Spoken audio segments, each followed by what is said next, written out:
एक मौका हमें भी दे दो।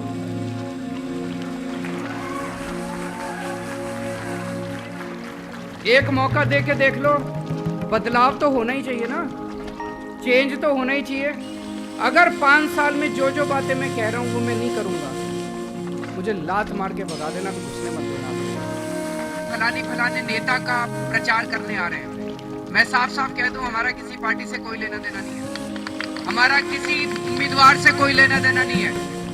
राम के मंदिर बनाने की आवश्यकता नहीं थी, स्कूल बनाते, कॉलेज बनाते, कहीं व्यवस्थाएं दे, लेकिन वो वही लोग थे और नाक रगड़ रहे थे उस मंदिर में। नहीं, जाके बोला है केजरीवाल जी ने कि राम जी हमें एक बार दिल्ली दे दो, कहते थे। तो राम जी ने क्या करा, दिल्ली दे दी राम के हाथों में। आपको एक बात बताऊं, रेखा गुप्ता जी आ गई हैं, आतिशी जी बच जाइए, संभल जाइए, अपने आप को पीछे कर लीजिए, नहीं तो अगला नंबर जेल में जाने का आप ही का है। केजरीवाल जी जाओगे जाओगे, सिसोदिया जी जाओगे जाओगे। कुछ महिला जो घरों में काम करती है वो रोती थी, कहती थी ये दीदी कैसी सरकार है, मेरा आदमी जो है, मेरा आदमी कभी नहीं पीता था और अब इतना पीता है मेरा आदमी, और उसके साथ एक के साथ फ्री मिलने लगी। पश्चिम बंगाल की जो सीएम है ममता बनर्जी, वो कह रही हैं कि महाकुंभ को लेके बोल रही हैं कि वो महाकुंभ नहीं है, मौतों का कुंभ है, मृत्यु का कुंभ है। हाँ, क्या कहना चाहेंगे? विपक्षी वो भी सपोर्ट, मैं खुद लाइव एग्जाम्पल हूँ, मैं कुंभ गई हूँ और उस दिन गई थी 5 तारीख को, जिस दिन इलेक्शन था।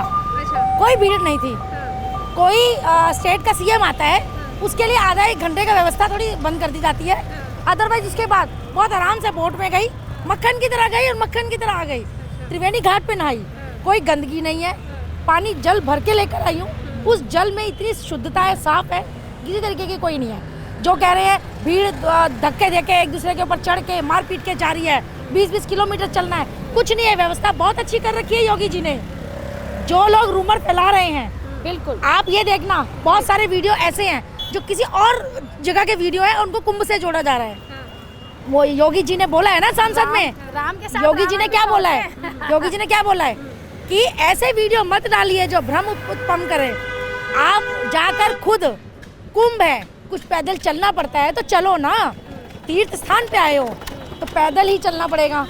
ये तो है नहीं कि आपको हर कदम पे आपको रिक्शा सब कुछ मिल जाएगा, लेकिन आपको पता है बुजुर्गों के लिए वहाँ बाइक है, बुजुर्गों के लिए रिक्शे हैं, पुलिस वाला खुद लेकर जाता है। इससे बड़ी व्यवस्था क्या चाहिए? आस्था भक्ति चाहिए। ये तो आस्था भक्ति। राम के मंदिर बनने पे भी बोला था कि राम के मंदिर बनाने की आवश्यकता नहीं थी, स्कूल बनाते, कॉलेज बनाते, कहीं व्यवस्थाएं दे, लेकिन वो वही लोग थे और नाक रगड़ रहे थे उस मंदिर में। नहीं, जाके बोला है केजरीवाल जी ने कि राम जी हमें एक बार दिल्ली दे दो, कहते थे। तो राम जी ने क्या करा, दिल्ली दे दी राम के हाथों में। सही बात। और वो रावण पुतला दहन हो चुका। मेरी नानी कहती है कि मस्जिद तोड़ के मेरे राम नहीं बच सकते, ये वही केजरीवाल है। फिर नाक रगड़ रहे थे, कह रहे थे दिल्ली एक बार फिर दो, लेकिन ये दिल्ली में जनता जनार्दन है, उन्होंने विश्वास राम पे जताया, ना कि रावण पे जताया। और आपने देखा होगा जहाँ से ये खड़े थे जंगपुरा, वहाँ की महिलाओं ने पीट के निकाला इन्हें। ऐसे वीडियो झूठ तो नहीं हो सकते। अब तो हम नहीं कह रहे भ्रम उत्पन्न कर रहे हैं, आपको तो मार पीट के निकाला गया, इससे ज्यादा क्या बेशर्मी होगी। और ये बहुत बड़ी बात है कि आम आदमी का मंच है और वहाँ जय श्री राम के नारे और भारतीय जनता पार्टी के नारे उन्हीं के कार्यकर्ता दे रहे थे। इससे ज्यादा क्या एक विधायक थे, एक बार मंच पे खड़े थे, आप लोगों ने भी वही देखी, सबने देखी होगी, वो खुद मुंह से बोल रहे थे मोदी हर हर मोदी, जय श्री राम। उसके बाद उन्होंने अपने भारतीय जनता पार्टी जिंदाबाद, फिर उनको याद आता है अरे मैं तो आम आदमी का। अरे भाई आप उनके दिमाग में छप चुका है कि राम युग आ चुका है, मोदी सरकार आ रही है, उनको खुद पता था। दिल में राम थे, लेकिन सच में बताऊं ये पेड वर्कर ही समझो जो वो खड़े होते पैसे लेके, तो लेकिन उनके दिल में तो भाजपा बसती थी। इलेक्शन वाले दिन तक उनके काउंटर खाली पड़े हुए थे, छोटी छोटी लड़कियां, हमें इतना सारा था। और दूसरा आपको एक बात बताऊं, रेखा गुप्ता जी आ गई हैं, आतिशी जी बच जाइए, संभल जाइए, अपने आप को पीछे कर लीजिए, नहीं तो अगला नंबर जेल में जाने का आप ही का है।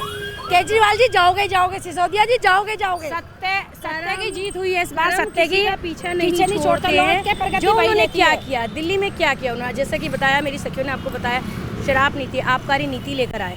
किस लिए लेके आए आबकारी नीति भाई? तुम क्यों नहीं पेंशन योजना ये सब शुरू करते? नहीं, फिर उसके बाद जब पीने लगे लोग, उनको आदी बनाने के लिए एक के साथ एक फ्री कर दिया।